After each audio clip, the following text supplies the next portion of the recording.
Celtics Stuff Live. Welcome to Celtics Stuff Live on the CLNS Media Network, the leading online provider of audio and video coverage for the Boston Celtics. I'm your host, Justin Poulin. Joining me as always, John Duke, and we are finally, and it is a big with the Milwaukee Bucks, and boy, did the Celtics look just unbeatable in game one. I mean, there's almost, leaving that game, there's this level of confidence like, hey, they swept the first round, but if they keep playing like this, they can sweep the second round. And then, of course, in game two, Milwaukee does a fantastic job of adjusting, switching better than they ever did during the regular season. I guess we'll see if that will hold up. If Boston holds home court, then they've already gained the advantage. We said on the last show that for them to be successful in this series, they needed to take game one. It's part of your prediction so far, everything on track for you, but also on track for my prediction as well.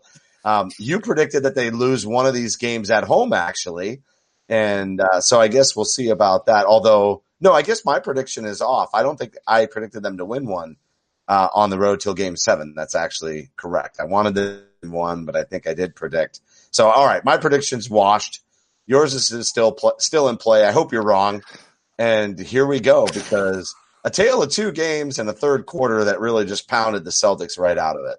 Yeah, well, I think a lot of the tail out of game two was, well, they got beat and it was a drubbing, and but look, if the tails were reversed and game one was this way and game two finished this way, I think the Celtics fans would be feeling great. So I think we take both games with probably a dose of humility and take a step back from it and say, look, the Celtics got exactly what they needed out of the first two games. They got the split. They got beaten down in one, but they beat down in another, and I think that there are certainly easy adjustments that can be made in game three. And I think it's going to be an absolute madhouse in Boston, Friday night with an 8:00 start and everyone coming out of the local imbibing establishments, and I think it will be completely bananas there, game 3 and game 4. So I think this is well set up for the Celtics. Again, I said the Celtics in 6. I stand by it. I stood by it when they were up 1-0. So there's, Giannis has been good. But I don't think he's been the differential. I think that this has been a series really about team, and I thought that the team defense that the Bucks played was not good in game one. The Celtics team defense was outstanding in game one. Flipped the script in game two and flipped those roles, and here we are 1-1. To me, it's just that simple. If everyone say it's about making shots, I think it's about preventing shots and imposing your will defensively. Both teams can do it. Both teams did it for one game each. Neither team was able to do it for both games. And I think that tells the tale right now. Yeah, Kyrie really struggled in game 2 as well. And Horford, 5 turnovers. So in the first game, Horford was unbeatable. Definitely the defense, and everybody's saying, is he the kryptonite to Giannis? And it is a good statement. I know everybody wanted to come out with the articles after game 1 and say whatever plagued this team during the regular season is gone. And I think from a chemistry standpoint, that holds true. I think in the postseason, it's probably been easier for them to all just focus on the bigger mission and put all of that behind them. I mean, even Terry seems to have gotten a little bit of a spark anyway. I mean, he had nowhere to go but up after the regular season, but it certainly seems to be back on the rise and into playoff Terry mode. But in general, the two games is actually quite similar to the regular season without all the emotional drama, I guess.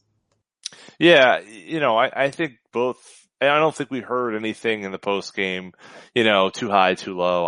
I thought they acquitted themselves well on that. And, at some point when you're in the playoffs, if it still becomes about that, then you've got some serious issues. The Celtics have had serious issues throughout the season, but in reality, if they can put that away and they can sweep the Indiana Pacers and they can go into Milwaukee and put a whooping on the Milwaukee Bucks, I think that stuff is a bit overblown, honestly. And I think you have to look back and say, okay, now it's about what you do on the court. It's not about, whatever so-and-so said and who's getting along with who and whatever. I mean, it becomes about what you're doing on the court. What are the adjustments? Who can make shots? Who can do their job best? And I think Al Horford, the 5 turnovers, one of them was an out and out foul. I think that there was, that was completely absurd. Well, I did say the officials would play a role in this series. Oh, they did. And they definitely did. And, like I said, that's why I thought it would go 7, is because I think the league wants it to go 7. The Celtics, at least in game 1, proved that they can do it on the road and do it on the road in style. So I'm definitely not nervous about a game 7.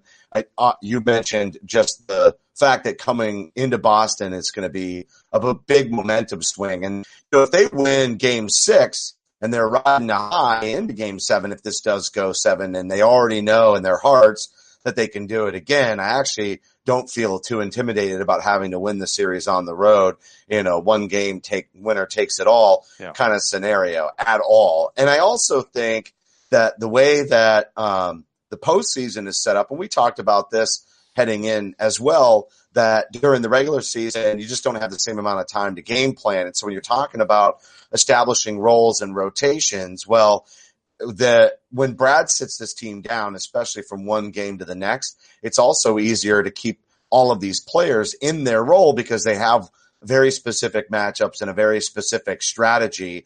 And you just don't have that luxury throughout the regular season to be quite as detailed. So we talked about Brad and his strategizing being a big advantage in any postseason because of the structure.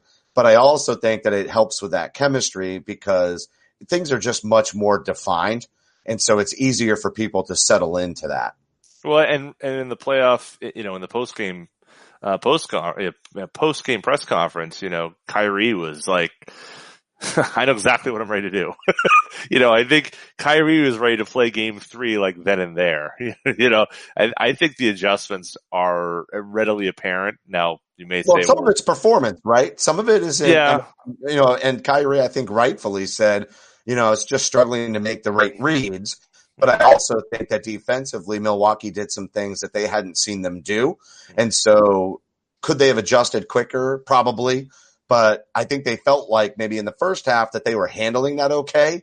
And then Milwaukee really busted it out because a lot of that offense in the third quarter of game 2 was generated off of that good defense. Right. And so they might have seen it coming, but they might have thought that, it'll wane, right? Because sometimes you can get that level of overconfidence. Like, all right, yeah, they did a great job. I can even at halftime saying, hey, these guys are doing this. I know you all see it. And they're doing it really well. But the attitude, and maybe Brad wouldn't say this, but I think the attitude, but they didn't do that during the regular season. We don't see them doing that with any kind of consistency. And they're thinking in the third quarter, this is going to wane. They're not going to be able to keep this up. And instead, they really doubled down with that effort and got better at it in the third quarter. And I think that's when really the, not the momentum, but dominance of the game, that's when the shift really took over. And so I think sometimes teams make that mistake and they're almost, I'm not going to say that they're okay with losing game 2, but there's also this letdown factor whenever you're the team that doesn't have home court advantage. If you come out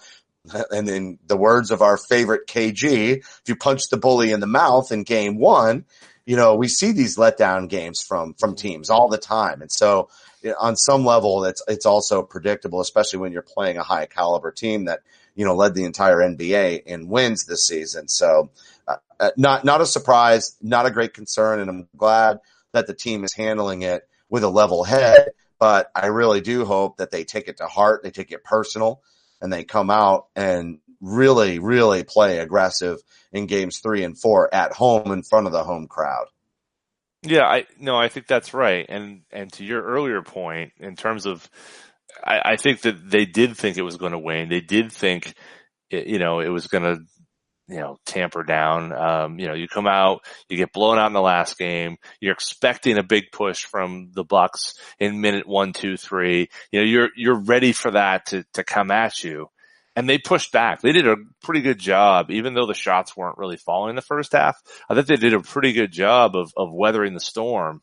It was, things started going wrong in that second half and they just weren't. They just, nothing was working.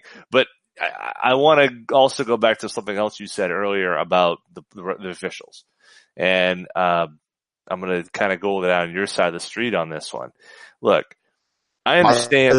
I don't even like how you started that, but okay. Go down my side of the street. Yeah, well, no, I like how you distanced yourself and got on the bandwagon all at the same time. That was pretty all at once. All at once. No, but like, look, it's the reason why the Celtics were so successful against Giannis is that they'd bring the second person on the spin, and then he was discombobulated. Like it was completely, he was out of sorts. Okay. A lot of turnovers, a lot of missed shots, on and on and on. This game, in game 2, they were calling contact really quickly. I mean, there was the touch fouls, the amount that the Celtics were able to, you could say, get away with, but the amount of contact that they could get away with in game 1 versus game 2 was night and day. And you know, whatever we want to say about, you know, whether the fix was in or whatnot, it's very difficult to maintain that consistency. Now, if you're the Celtics, you've got to adjust to that, no doubt. And that's what it is. But, you know, there was a period there where we were getting to the end of the first half. Giannis had played 10 minutes and he had 10 free throws, you know, and you can say the Celtics were close and they were ahead actually for much of that time. But like that sets a standard for the remainder of the game. And so when you get in a situation, you know, in the second half, he was able, because they couldn't be as physical, he was able to get rid of the ball. He could find, you know, Chris Middleton, and Middleton was hitting shots, and it just kind of snowballs. And once you start hitting shots, I mean, as you saw in game 1, everybody looks great. And I think, you know, it starts with the way a game can be called may not impact the game in that instance, but the carryover from that really does matter. And I thought the way that Giannis was being officiated in that first half in particular was really setting a tone that really put the Celtics on a bad path. And it didn't allow them to do what was successful for them in game 1 to continue that. Now it'll be interesting to see in game 3, game 4, what are we going to get? Are we going to get the Tony Brothers effort, or are we going to get what we got in game 1? Because if we get the Tony Brothers stuff for the next 5 games, it's going to be trouble for the Celtics. Yeah, it definitely will. And that's been the X factor since the beginning, is if that doesn't go quite their way, or they let Giannis get away with whatever he, you know, traveling or just bullying, whatever. It's not quite LeBron James level, but if they give him that superstar treatment or even hedge significantly towards that, it is going to make things very difficult. And Al Horford is going to struggle. And, you know, and sometimes it's a game of attrition, though. Mm-hmm. That's why I've always said, use your fouls. And I'm not expecting Al Horford to use the fouls because we're going to need him out there. But that's where Aaron Baines also did a fantastic defensive job in game 1 and really bullied and put a lot of physical contact. I'm not saying he didn't do it in game 2, but it wasn't the same. And they're definitely going to need that because they need to wear him down. I mean, he's a player. He's going to survive. He's going to come back stronger, but you kind of prevent a little bit of that third quarter run type stuff when you're being physical, because then you can be able to do it. So if the officials are going to call it that way, by all means, you know, ante up with more physical play. I've always said you've got to be the aggressor. Mm-hmm. So when the officials do that, force the officials to look bad. You know, force it. Force the issue. You know, and there needs to be a player like Baines who, in the game like that, it's okay if he fouls out. But the rest of the team has to know that they've got to hit those shots. They cannot have those shots fall. They can't get into the offense. Because then that whole thing is wasted because you're just playing even. That wears off because you do run out of fouls. So there's some things there too. But follow Stuff Live on Twitter at CSL_tweet live, as well as your host. You can follow me at CSL_Justin. John is at CSL_Duke. And the entire CLNS Media Network is at CLNS Media. Facebook.com/CLNS fans.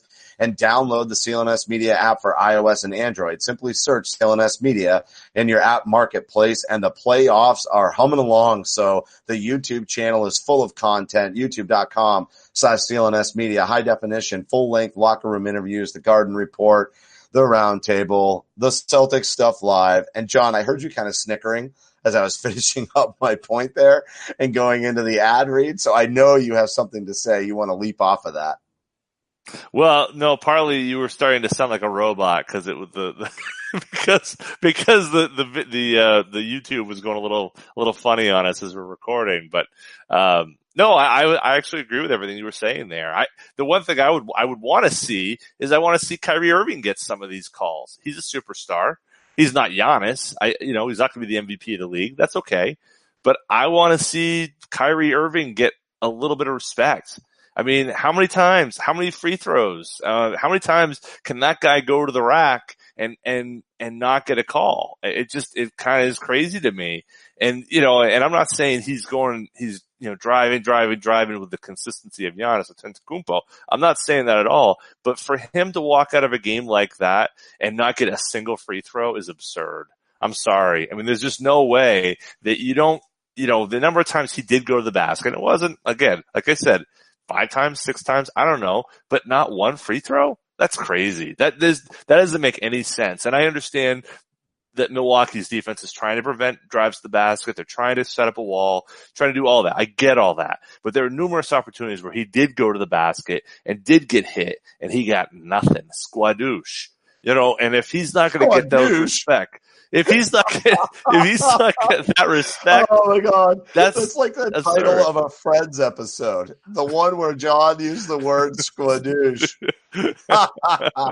You're right, though. I mean, that is absolutely no respect at all for a player who does draw a lot of doubles, draws a lot of contact. Even if it's limited free throws because he's not being as aggressive as he normally would be or is in other games. Not one free throw. Yeah, absolutely. Can we call that the Squadoosh Factor? It's the Squadoosh Factor. That's how much respect he's getting. He's getting by the way, that's respect. That's I don't know how you spell Squadoosh, but that's the title of the episode. The Squadoosh. Can we spell it like? I think it's squad. I think it's squad, and then OOSH. I think it's Squadoosh. I think it's kind of like that. But if we're referring to the referees, they were definitely squadooshes. That you may even call them squadoosh bags if you want to. I'm not even sure this is politically correct. We're off the I'm not sure what this is either. No, I don't think so. But either way, we had some fun with it, and it's the title of the episode. We're just going to figure out how to spell it by the time we get done recording. We'll get there. No, but, so at home, though, can we count on that? Because you're alluding to the fact in bringing this up that you're not confident that the Squadoosh Factor isn't going to come into play even on home court. And it's, traditionally in the NBA, and I'm not telling anybody anything they haven't heard before, but traditionally in the NBA, the home team gets the calls, right? They want the hometown crowd to have a good time at the game. It's an entertainment, piece. And so what you're kind of saying is you think it's going to go the other way. And if you're right, it'll be, if your predictions are right, you're anticipating that happening in game 4 so that Milwaukee returns home with the home court advantage again. Well, I'm less. I was more interested in the 6 than the who wins which game thing. But I hear you. I mean I think it's difficult to win 2 games in a row against the Milwaukee Bucks. And I think it's doubly difficult because of the fact that it felt like a large part of the first half was playing 5-on-8. That I just felt like that. I felt like Celtics can't do anything right. And admittedly, those 3 referees did a bad enough job that there were numerous calls that went against the Milwaukee Bucks that shouldn't have. But I felt like that they tilted some of the game in Milwaukee's favor. So the question is, when's Scott Foster coming to town? When's Scott Foster coming to town and going to be able to, turn things Milwaukee's way? It's not often you have Mark Davis and Tony Brothers in one game. That seemed a lot to overcome for the Boston Celtics in game 2.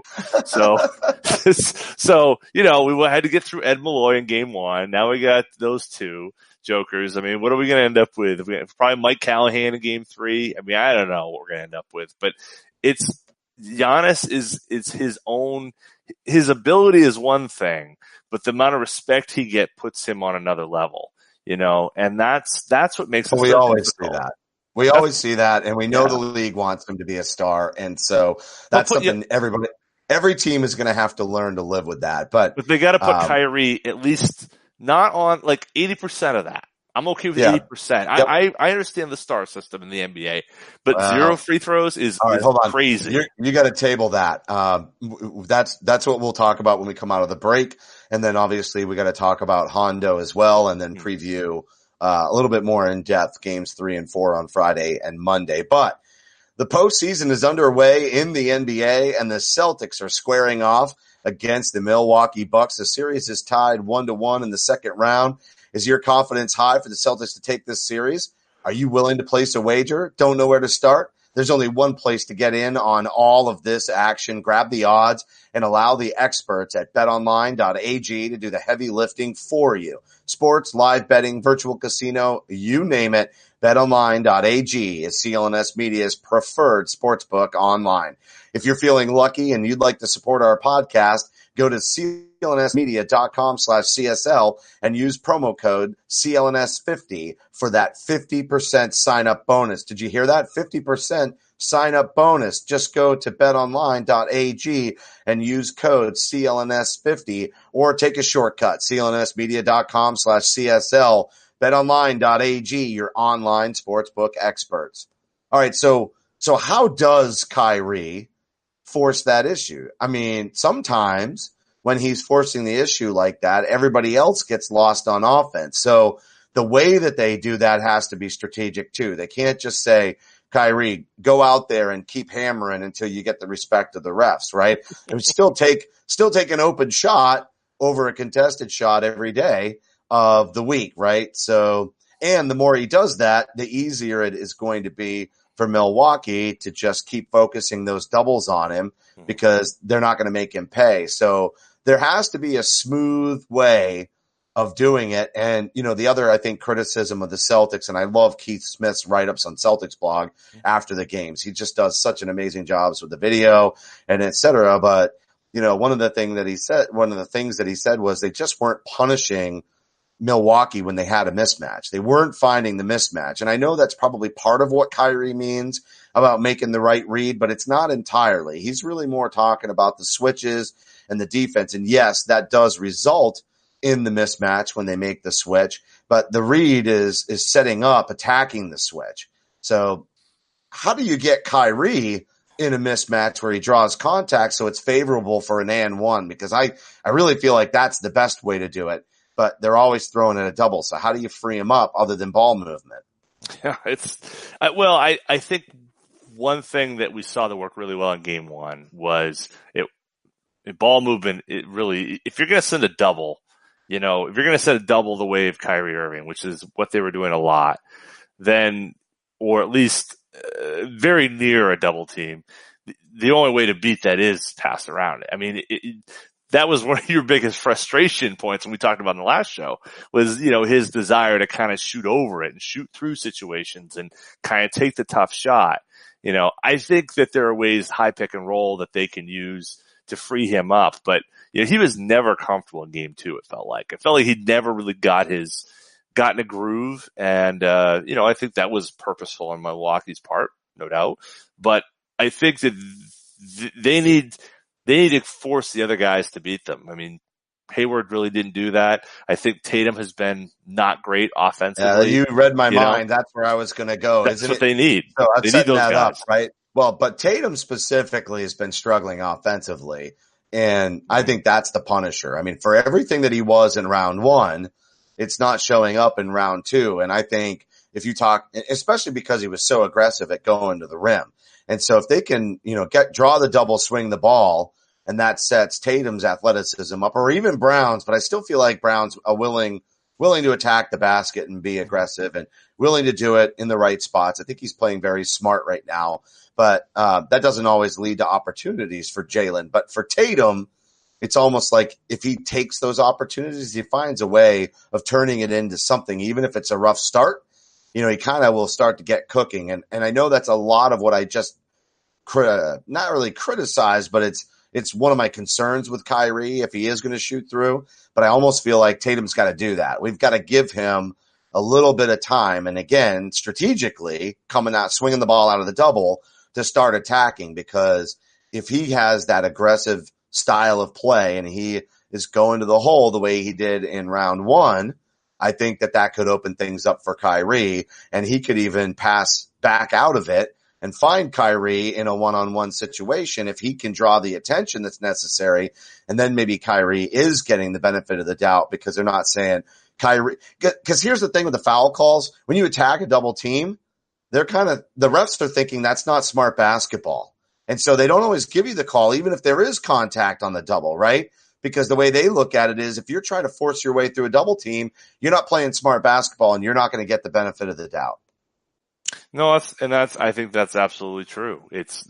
There is that kind of the ball don't lie deal, right?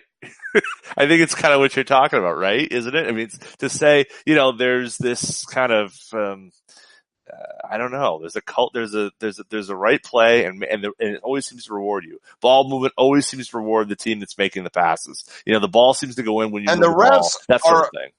They're basketball aficionados. They know what good basketball looks like. And so sometimes they reward good basketball, even if it's not an accurate call. And I totally agree. When look, it's a dance. If you look like you're, going to get a 10.0, or maybe, I don't know, maybe it's high diving or, maybe it's gymnastics. I don't know, but there is sort of almost like this, Olympic style scoring that infuses itself into playoff basketball, because if the motions look right, you're going to get rewarded, by the scoring system, and the judges are the officials. Yeah, no, I couldn't agree with you more. I mean, I think that's truly the case here. They take those situations, and if they feel like you should earn it, you usually get it. I mean, it happens at every level of basketball.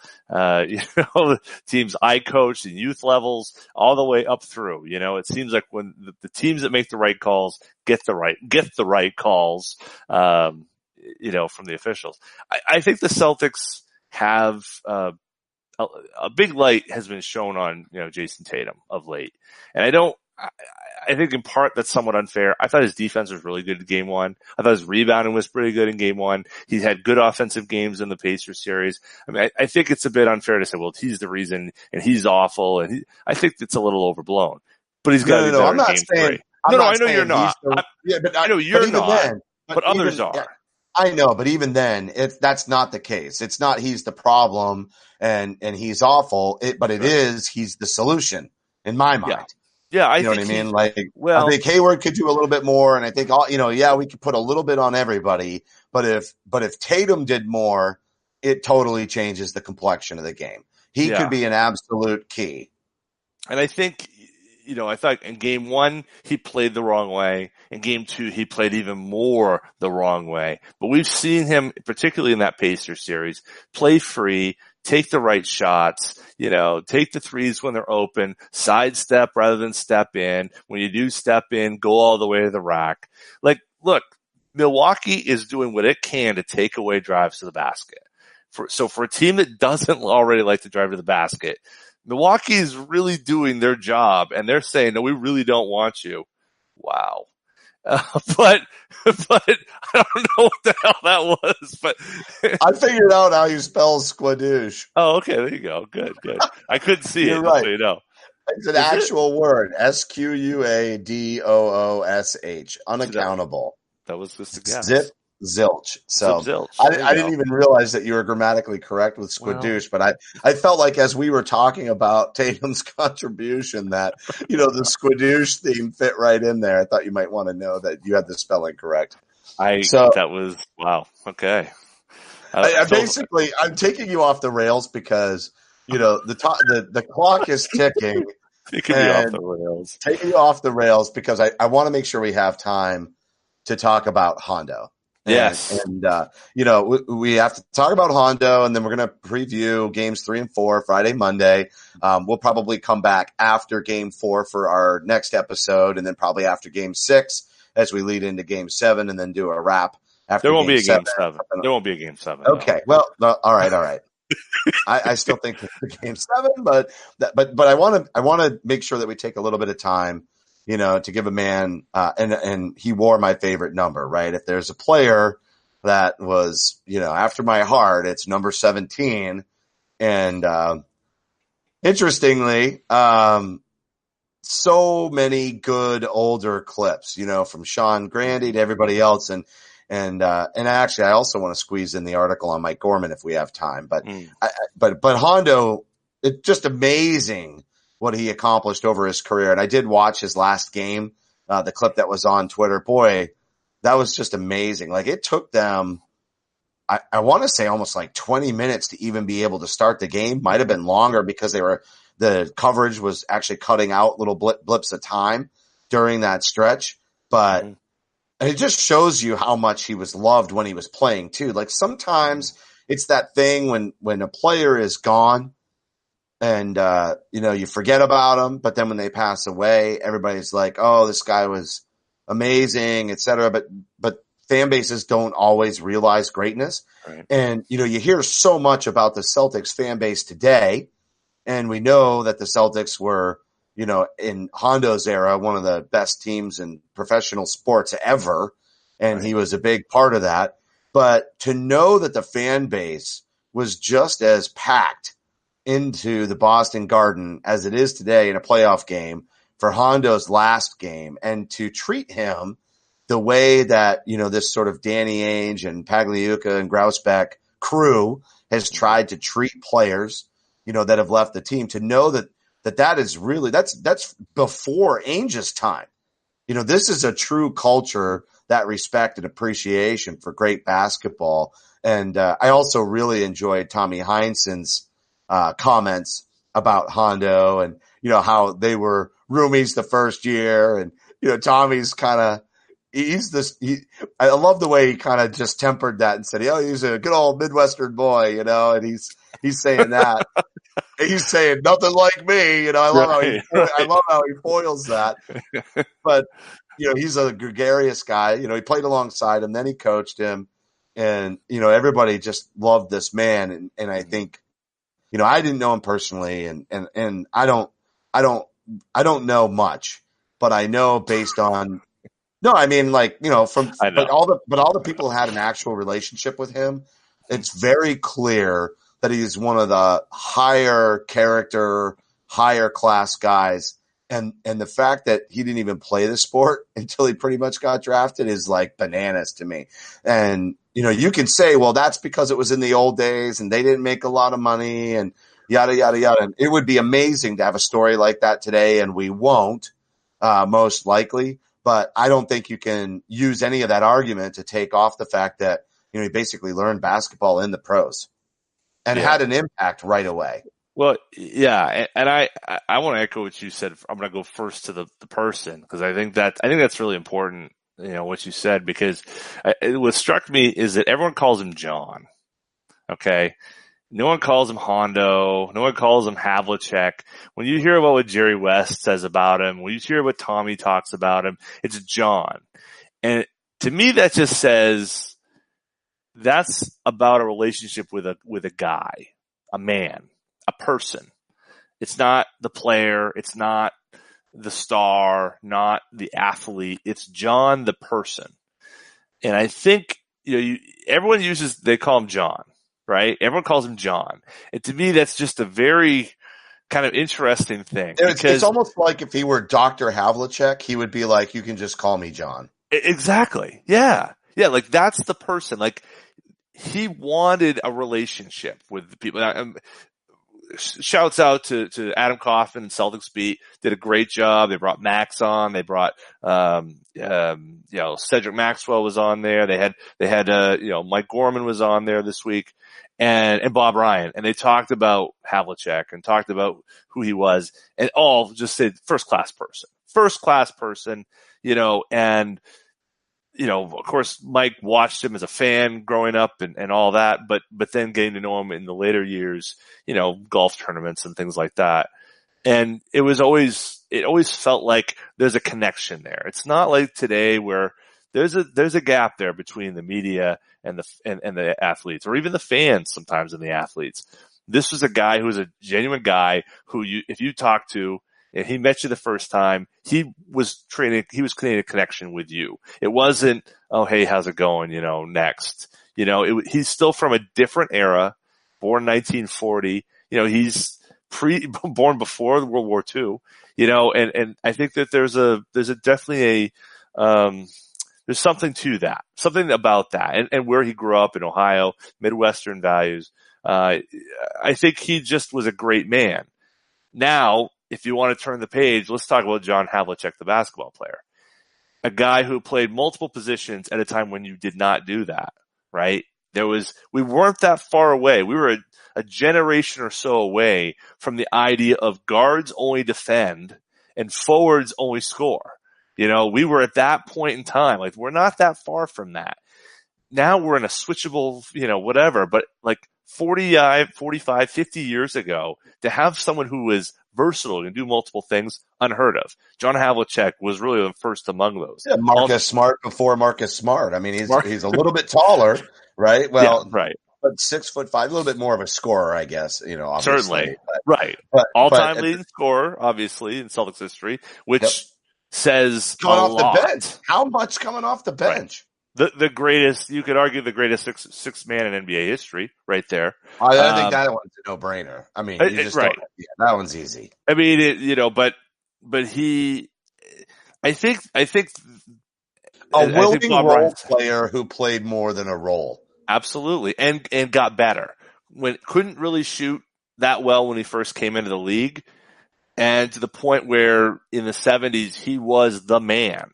I mean, yes, the team had Cowens and Cowens won MVPs, but he had a signature. In a signature shot. That crazy leaner. He still he had a whole style. Right. Averaged almost 29 points a game one season. 29 points a game. We're about right. I mean, that kind of watch of, how the number of guys who score that many points in a season is really, really small. So we're going from a guy who was almost a football player for the Cleveland Browns to within 7 years I guess it'd be 9 years, was scoring 29 points a game in the NBA.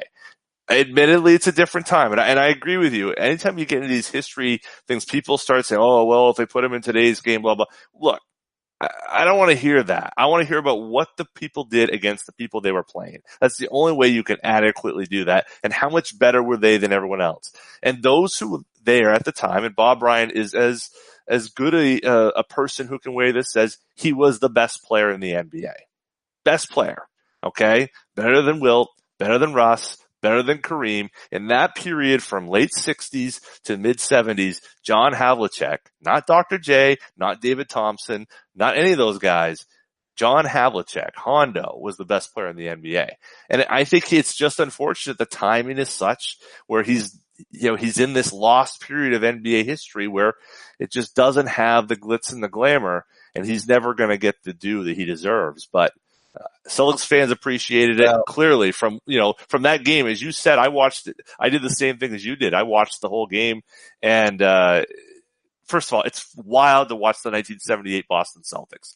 That's a mind F right there to see Maxwell, and then yet you see JoJo and Havlicek, now sadly both gone, and knowing that you are about 18. Well, that year. You're about 3 months away from drafting Larry Joe Bird, which is a whole nother thing. But that's a whole other thing for Celtics historians to watch the 78 team, because there's not a lot of video of those guys.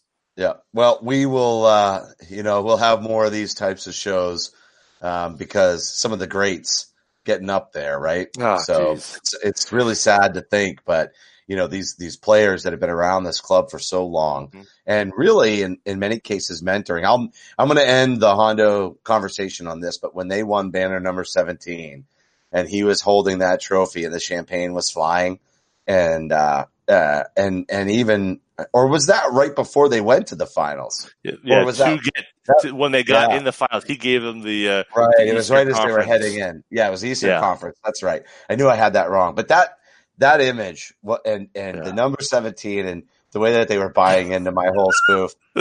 But no, seriously, just the way that all of these greats have been around this club, trying to mentor players, and even during the really difficult years in the 90s, They never went away. They were always there. That culture was led by this crew and definitely by Jon. So, can I just add one quick thing to that, though? I know you wanted to move on, but I just want to add to that, if it's okay, just to say, you're absolutely right.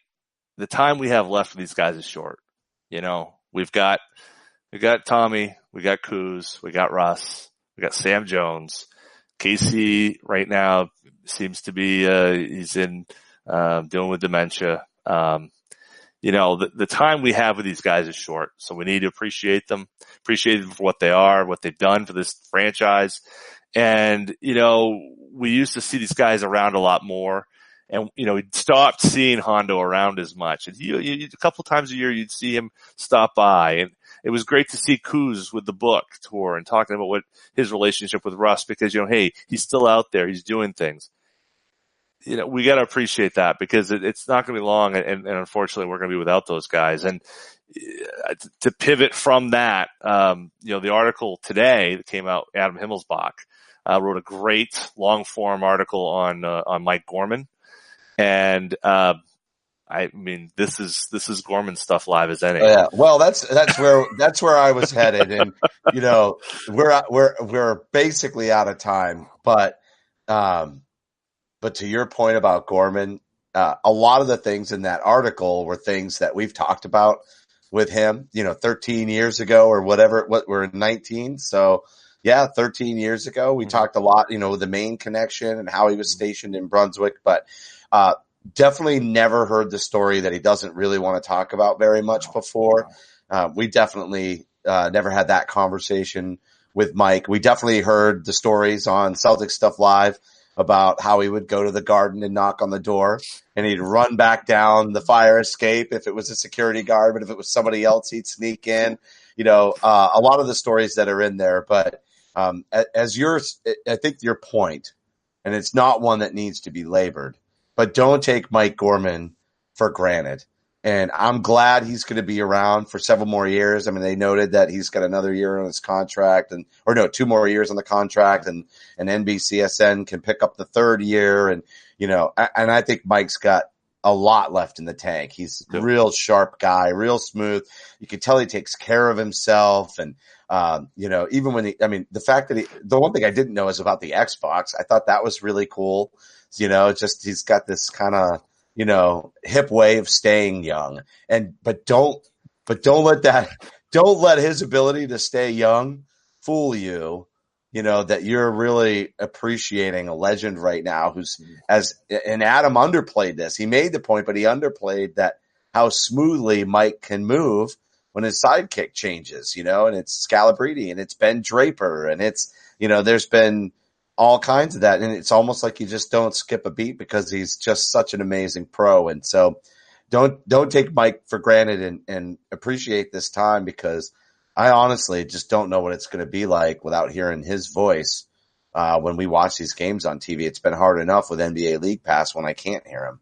And right now with the national games, we're listening to garbage. I mean, it's just, if you don't appreciate him right now, you should be. And that was the tagline at the end there of the article, where he's like, well, you know, I don't know, you know, I don't know how much longer they'll want me.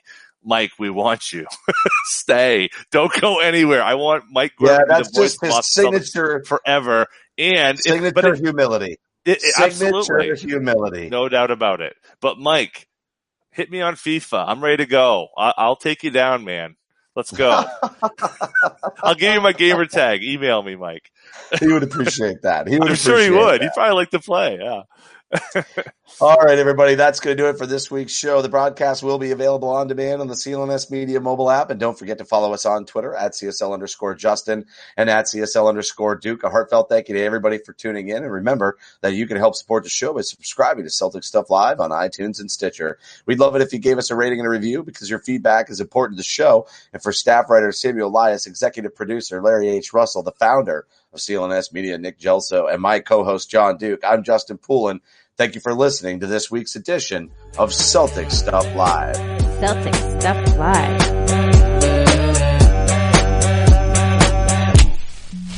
Did you want to say Samuel Elias? No, say no. I'll save it for the outtakes. We're in the outtakes. So 3 and 4, Sammy. So listen, like here we are, games 3, game 4. You go first. You go first. Well, we could do games 3 and 4, but I also wanted, I kind of felt like the Raptors Philly tying up the series against the Raptors, but winning game 2. But winning game 2, right.